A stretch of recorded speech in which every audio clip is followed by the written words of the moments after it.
लोग नौकरी करते हैं और एक तू है जो नौकरी करने का नाम ही नहीं लेता कभी। आप लोगों के होते हुए भला मैं नौकरी क्यों करूं? अरे हम कब तक पैसे देंगे तुझे? तुझे भी तो अपने पैरों पर खड़ा होना होगा ना। कौन सा उधार के पैरों पर खड़ा हूं? अपने ही तो पैरों पर खड़ा हूं मैं। इसी तरह रौनक दिन प्रतिदिन लापरवाह होता जाता है। उसकी लापरवाही को देखते हुए अरविंद और कमला अपने बेटे की शादी कराने का फैसला लेते हैं और 1 महीने के अंदर अंदर ही रौनक की शादी मेघा नाम की लड़की से करा देते हैं। शादी के कुछ दिन बाद, रौनक, मुझे एक अच्छी सी साड़ी चाहिए, आप ला दोगे ना? हाँ, क्यों नहीं। कितने तक की आती है साड़ी?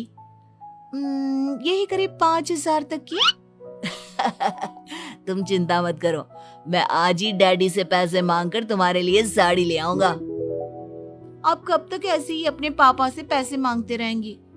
कोई अच्छी सी नौकरी क्यों नहीं कर लेते आप? अरे डैड के होते हुए मुझे नौकरी करने की जरूरत ही क्या है? पर आप ऐसे कब तक उनसे पैसे मांगते रहेंगे? कुछ आपको अपने दम पर भी तो करना होगा ना। अब तुम भी बाकी लोगों की तरह मुझे ज्ञान देना शुरू मत कर देना।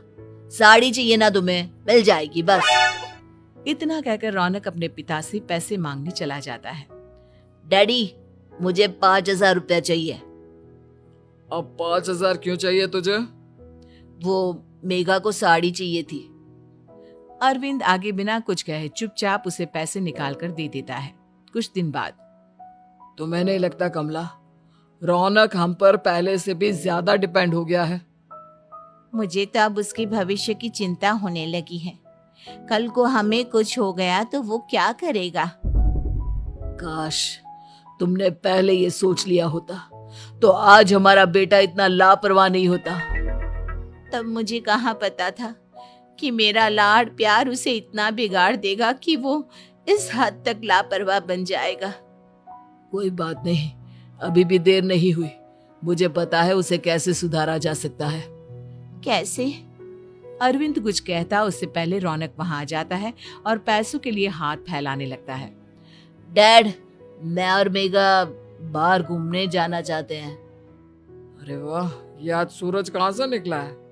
Dad please. अच्छा चलो अब मुद्दे की बात करो। मुझे अब 25,000 चाहिए।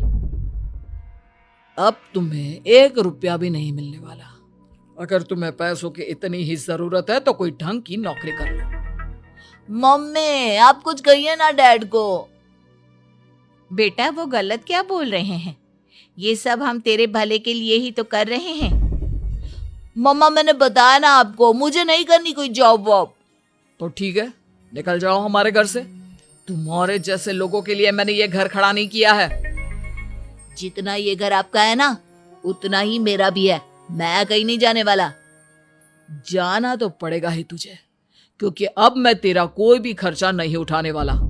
ठीक है, मत उठाइए मेरा खर्चा, मैं अपने दम पर भी जी सकता हूँ। तो बेशर्मों की तरह अब तक यहाँ क्यों खड़ा है? अपना सामान ले और निकल जाए यहाँ से। रौनक पैर पटकते हुए वहां से चला जाता है। घर से निकालना जरूरी है क्या उसे?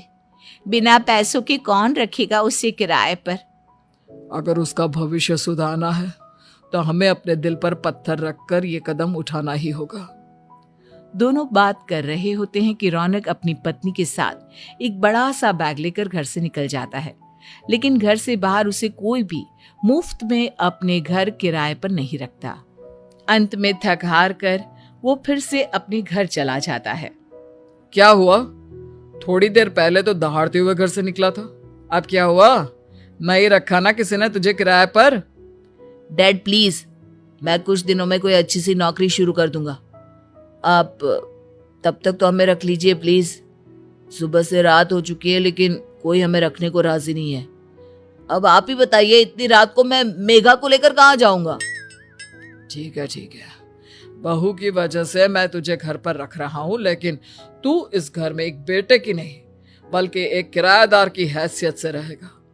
3 महीने है तेरे पास। इन 3 महीनों के अंदर अंदर मुझे तेरी पहली तनख्वाह हाथ में चाहिए, समझ गया?